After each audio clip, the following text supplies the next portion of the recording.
மகிழினி வா.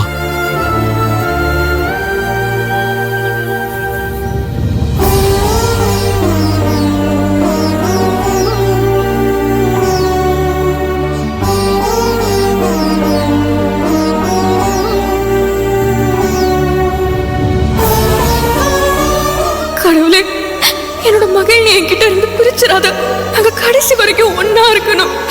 அவன் நோய் குணமாகி ரொம்ப நல்லா வாழணும். மகிழினி, மதி சீரியஸா ஏதோ வேண்டுதல் வச்சிருக்கா. அதான் மன்சோறு சாப்பிடுறா. அந்த அளவுக்கு அவளுக்கு அப்படி என்ன வேண்டுதல்னு தெரியலையே. ஆமா ஆதி, அதான் எனக்கும் புரியல.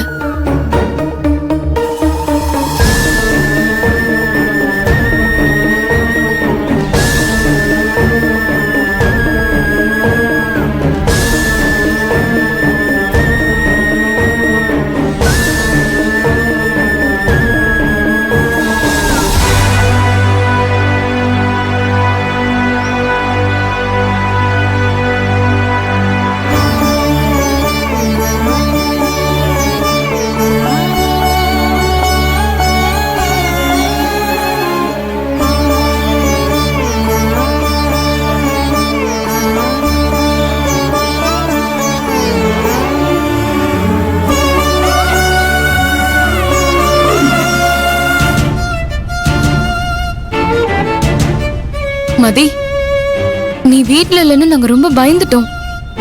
கோவிலுக்கு வர்றதுன்னா சொல்லிட்டு வர்றது இல்லையா மதி? மதி, என்ன மதி வேண்டுதெல்லாம் பலமா இருக்கு? உன்னை நான் இப்படியெல்லாம் பார்த்ததே இல்லை. மன்சோறு சாப்பிட்டு தீச்சட்டி ஏந்துற அளவுக்கு உனக்கு அப்படி என்ன வேண்டுதல் மதி? சாமியை வேணும்னா சாதாரணமா கும்பிடலாமே. இப்படியெல்லாம் உன்னை வருத்திக்கிட்டு தான் கும்பிடணுமா? ஆதி, கோவில வச்சு அப்படியெல்லாம் பேசக்கூடாது. நான் ஒரு முக்கியமான வேண்டுதலுக்காக இந்த நேர்த்திக்கடனை பண்ணிருக்கேன். அது உதாசனப்படுத்துற மாதிரி பேசாத ஆதி. சரி, ஓகே, நான் எதுவும் பேசல. அதுக்கப்புறம் ஏதாவது பிரச்சனைனா என்ன தப்பு சொல்லுவேன்?